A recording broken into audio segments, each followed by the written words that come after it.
Good morning. I will be reading from Matthew 5, 3 through 9. Blessed are the poor in spirit, for theirs is the kingdom of heaven. Blessed are those who mourn, for they will be comforted. Blessed are the meek, for they will inherit the earth. Blessed are those who hunger and thirst for righteousness, for they will be filled. Blessed are the merciful, for they will be shown mercy.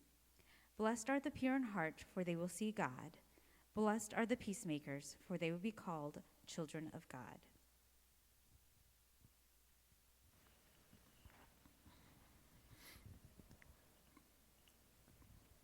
Thanks, Joel.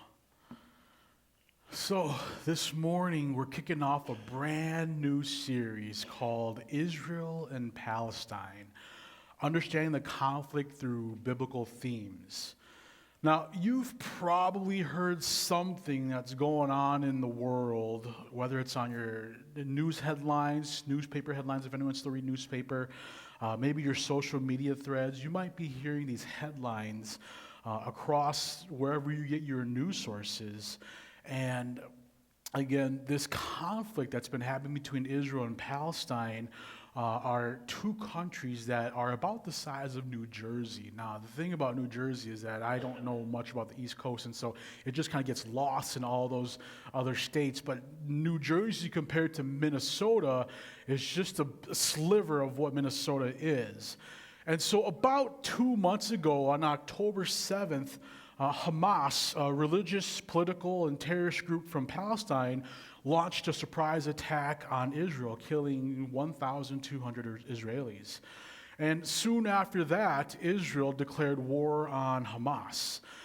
This conflict that we experienced 2 months ago has been one of the longest ongoing struggles that has spanned over the last 70 years, involving many dynamics like land, promises, religion, ethnicity, power, oppression, and those are to just name a few things. Now, in the next few weeks here, we're going to spend some time to consider how we can view this in light of what it means of being followers of Jesus, what it means to understand this conflict in light of who we believe in. Not only that, but there are some major biblical themes in this conflict and surrounding this topic that we can't ignore and we have to examine, and it's a very complicated and complex situation. And so this morning, we're going to specifically focus on the themes of land and covenant. But before we go any further, I want to share with you just what I experienced in preparation for this week's sermon and for the next couple weeks as we talk about this topic here. This week I was definitely humbled in preparing the message. Even this morning I'm feeling a bit nervous, uncomfortable, because during my time in prepping for this, I didn't realize how ignorant I was of what's going on around the world and what's going on about this important topic. And so to kick things off, I want to apologize in advance if there's anything that I say that's incorrect or untrue. I'm still learning. I'm still trying to understand this situation more and more and more. And if you have opinions, if you have expertise, if you have thoughts and opinions about this, I'd love to have a conversation if there's anything that I say that's wrong or incorrect. And at the same time, even though I feel humbled and there's a sense of nervous and uncertainty of all that's going on, all the facts that are going on, I know it's important for us to address what's going on and how should we respond before any of us are experts. I think it's okay for us to have an opinion before any of us are experts. And so if you're ready to dive in this with me, let's jump into it. As I mentioned earlier, this conflict has a long and deep history, but I think it'd be helpful for us to be on the same page.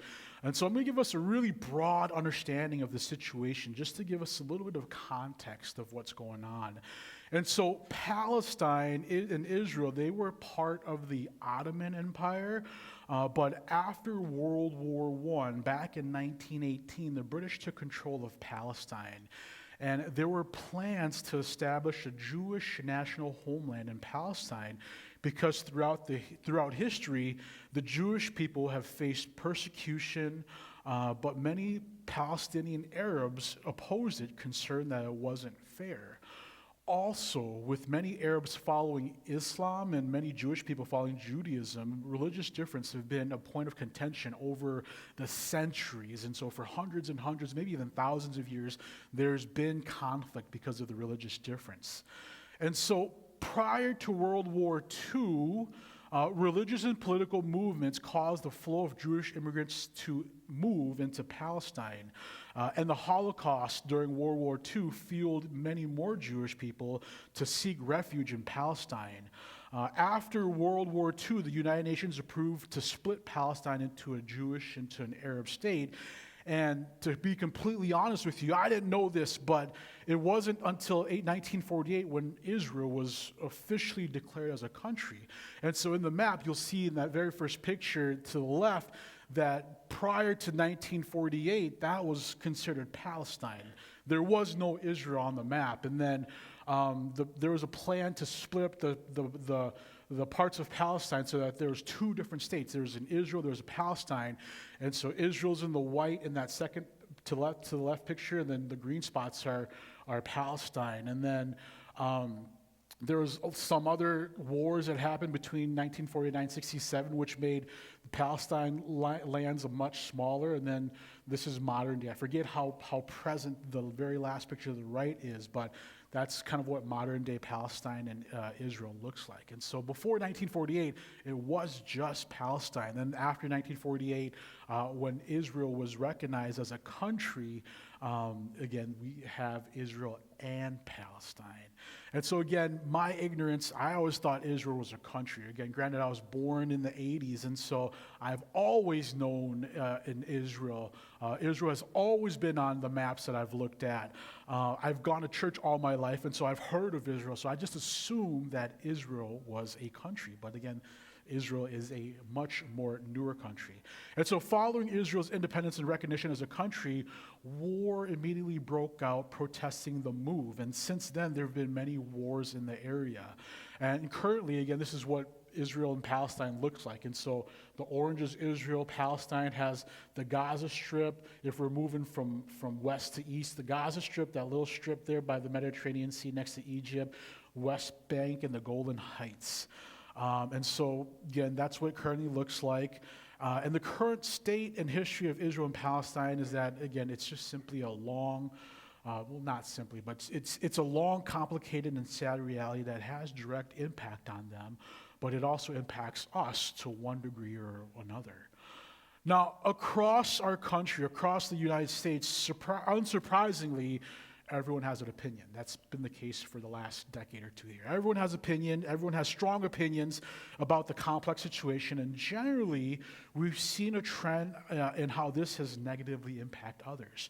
Across the different generations, across my generations, my parents' generations, and so on, researchers found that younger Americans tend to support Palestine because they are seen as the victims of Israel. Israel's the oppressor who's colonizing Palestine. And while this perspective is true based on their context, they were born in a time after Israel was already established. Again, although this is contextual to younger Americans, it has unfortunately sparked anti-Semitism, protests, speech. And so anti-Semitism is just discrimination against Jewish people across colleges. Recently, it has sparked anti-Semitism across colleges. Some elite colleges like University of Pennsylvania, Harvard, MIT, where all the smart people go to. And so there's just some sadness in that. Like, man, like what's going on in our world? Older generations, on the other hand, generally support Israel because they grew up in an era where they saw Israel, the Jewish people, as the oppressed people. Across the three major religions, the three major monotheistic religions in America and in the world, Christianity, Islam, and Judaism, studies show that American Jews approve the United States' response to Israel's war against Hamas. But interestingly, 50% of American Jews disagreed how Israel's prime minister, Benjamin Netanyahu, they disagreed with his policies and not what he's doing right now. Muslims have responded in favor of Palestine, a recent poll shows that 60% of Muslim Americans agree that Hamas was at least somewhat justified in attacking Israel as part of their struggle for a Palestinian state. And so we've got that tension there. And then our last group, the evangelical Christians, which is a tribe that we are a part of, that we belong to, evangelical Christians are in full support of Israel and their actions towards Hamas and Palestine. And we'll talk about a particular reason specifically in a bit here. So there are many opinions, but then what seems to be the common issue, what tends to be a core tension that everyone experiences, even though there's difference, is this: whose lives matters? I think that's the core tension that we hold. And so the October 7th attack is considered the largest attack on Israel and on the Jewish people since the Holocaust. And so I can see why it's important to support Israel. Hamas desires to establish an independent Islamic state in historical Palestine, and they plan to do that by eliminating Israel by any means necessary. Now, before I say the next thing, I want to make it clear that I do see Hamas and I do see Palestine as two different groups of people. And so I'm not equating Palestinians with Hamas. I'm not saying that all of Hamas is Palestinians. They are two separate people. And so, again, Hamas is from Palestine, but Palestine isn't necessarily Hamas just because they're associated. With that said, again, Hamas, what they have done is evil and not right. And so in that sense, I support Israel. And at the same time, Israel has responded by declaring war on Hamas. And regardless if we find that to be justified or not, their military action has caused a lot of collateral damage, impacting the well-being of Palestinian civilians. Some of the major and controversial military actions that Israel has taken include a complete blockade on Gaza, preventing the entry of food, water, medicine, fuel, and electricity to Palestinians. Humanitarian conditions have been a huge concern, with people not receiving essential needs, and hospitals cannot take care of those who are sick and hurt. Mass evacuation of Gaza has left millions of Palestinian civilians displaced, looking for refuge. And there's just been indiscriminate bombings on Gaza. And so some experts consider Israel's military campaign to be one of the most destructive in recent history. And it is estimated that there's upwards of 1,200 Israelis and 23,000 Palestinians, 40% being children, about 24,000 that have died since October 7th. Tomorrow marks the 100th day since October 7th, and that's an average of 240 people who die every day since the war has begun. And if we put that into some perspective, between both River Life campuses, Brooklyn Park and St. Paul, we have about 240 people on an average Sunday. And so imagine that for the next 100 days, that both campuses would just cease to exist. Maybe I'm just naive, and that's just a part of war. I don't know, but it just doesn't sit well with me of what Israel's doing. And so in that sense, I support Palestine. I can't find a simple solution because this situation, again, is not simple, and that's why I think we need to preach and talk about this topic. We can't ignore it. We shouldn't ignore it. And it was necessary to at least take some time for us to think, address issues when we face them. And as believers of Jesus, I think we have to consider what we think and how what we do and what we think about this, how we should think about this. A simple yes or no that our country has kind of has defaulted onto for the last decade here, I think doesn't do any justice. It feels like, again, many American evangelical Christians, the tribe that we are part of, again, land in this trap of, again, just yes, we support, or no, we support, and that's it. American evangelicals, again, in research finding that they fully support Israel, A lot of researchers found that they base their support on the biblical theme of land and covenant. So that's going to be what we're going to be talking about today. And so I'll share with you some of my thoughts on this and why I think we have to take into consideration our understanding of these themes and consider what could be another option. And so let's explore a little bit of what the general population of the American evangelicals have come to conclude and why they support Israel. And so generally you'll find that American evangelicals support Israel because they believe that it's their godly duty to do so. Often evangelicals will argue that the Jewish people have a divine right. They have a godly right, that God has given them the right to live on the land because it was the land that God promised to the Israelites. Now, a passage that evangelicals will often refer to is the Abrahamic covenant, the promise that God made to Abraham, and that's found in Genesis chapter 12, verses 1 through 3, and this is what it says. Feel free to follow along on the screen here. This is what it says. The Lord had said to Abram, "Go from your country, your people, and your father's household to the land I will show you. I will make you into a great nation, and I will bless you. I will make your name great, and you will be a blessing. I will bless those who bless you, and whoever curses you I will curse.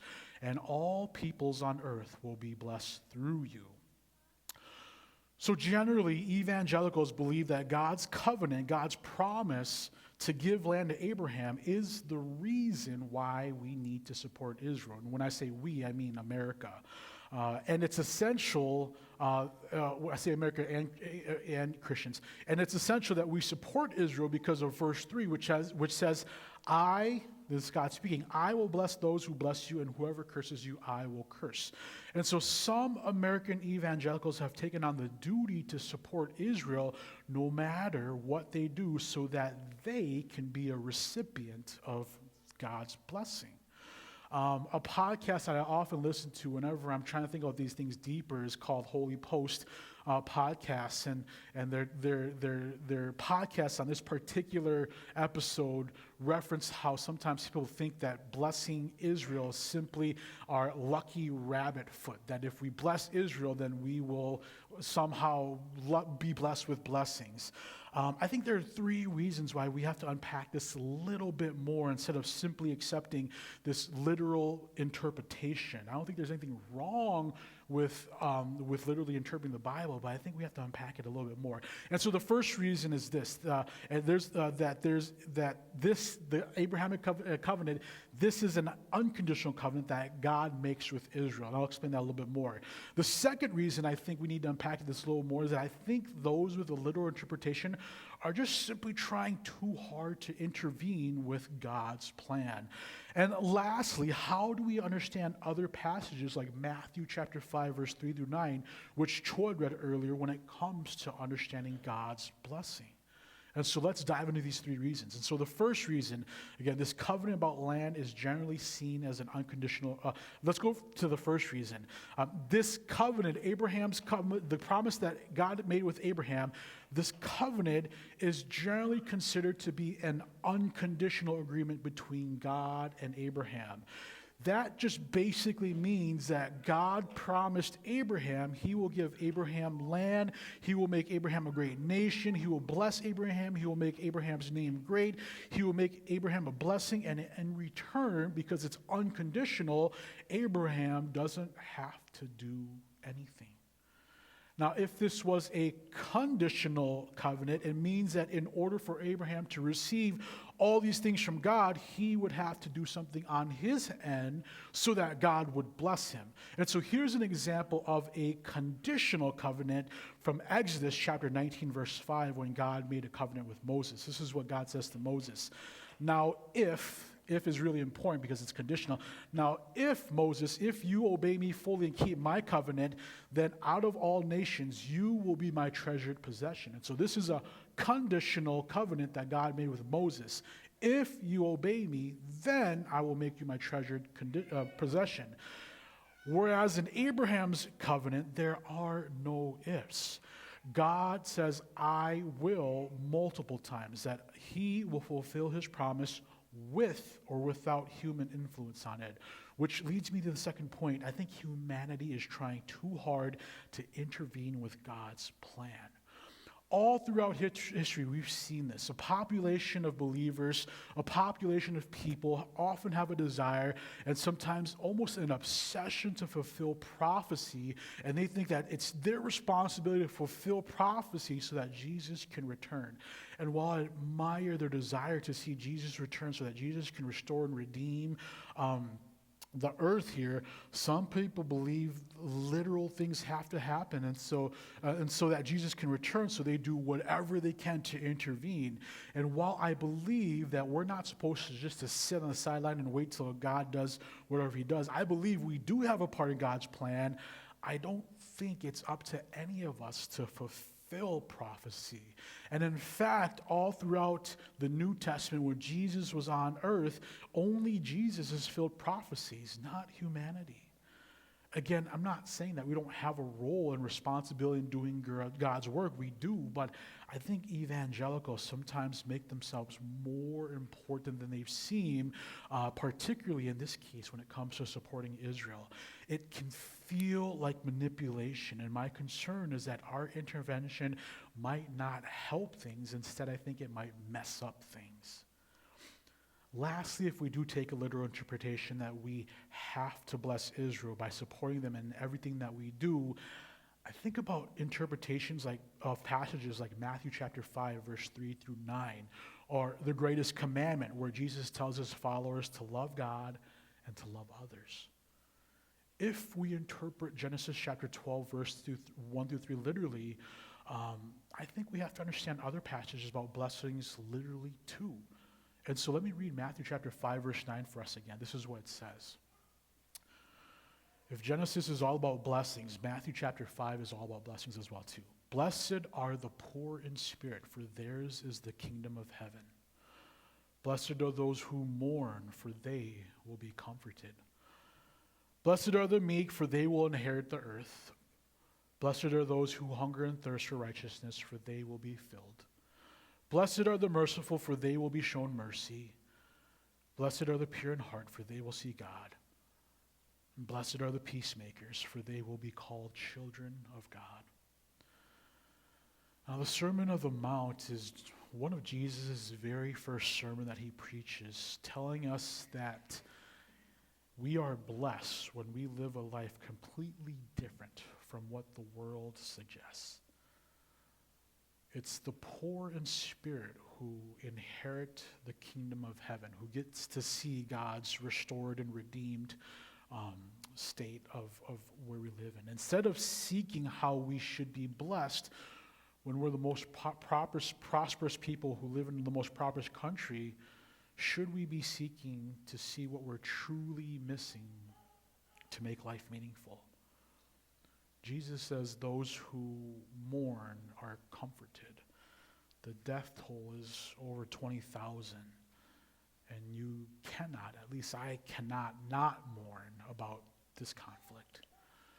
There's been so much lost already in just this recent conflict, and I don't know what the numbers is over the last 70 years. There's much to mourn about. The meek, or another word for humble, the humble are the ones who inherit the earth, not the proud, not the powerful. The ones who hunger and thirst for righteousness, these are the ones who desire to see God's standard and not our standard. Those are the ones who will be filled. The conflict is more complex than just choosing one side or the other. Our standard of right or wrong in comparison to God's is different. So we have to hunger, we have to thirst, we have to seek for God's standard in this situation. The ones who show mercy will be shown mercy. Currently, the United States and Israel are two countries with the most powerful militaries in the world, and I'm grateful for that because we don't have to worry about living in a war-torn state. 2 years ago, Trevor Noah, the host of The Daily Show, said this regarding the conflict and Israel's military capabilities compared to Palestine's. And Trevor Noah's not, I don't know if he's a Christian or not, but he does a lot of social commentary on things. This is what he said about a conflict that happened 2 years ago between Israel and Palestine. If you are in a fight where the other person cannot beat you, how hard should you retaliate when they try to hurt you? When you have this much power, what is your responsibility? 153 countries have called for a ceasefire, while 10 countries, including the United States, have not. I think we have to advocate for mercy. The pure, and then the pure, next part, pure in heart will see God. I'm scared if we choose to support Israel by taking on just a simple literal interpretation of Genesis 12, verse 3, and not considering options, we might only be seeking God's blessing and not God himself. And lastly, to end this all, the peacemakers. The peacemakers. Jesus calls us to be peacemakers. The peacemakers are blessed, and they will be called children of God. We have to be peacemakers because that is who God is, that is what he does, and that is what he calls us to do. I mean, every Sunday we conclude service with our benediction, and we pray that God's peace be upon all of us. God calls us to be peacemakers, and so I just can't see where we can land on one or the other. And, you know, as we conclude, I don't think this conflict that's happening is simply choosing one side or the other. I think our world does a great job of forcing us to choose sides, deeming one as right, one as wrong. I believe each side has a legitimate reason why they're fighting, and I believe they also have many faults too. But in the end, I think we have to examine who we believe in, what we see in the news every day, and consider Jesus and who he is and what he's called us to do. And he's called us to love. He's called us to love others.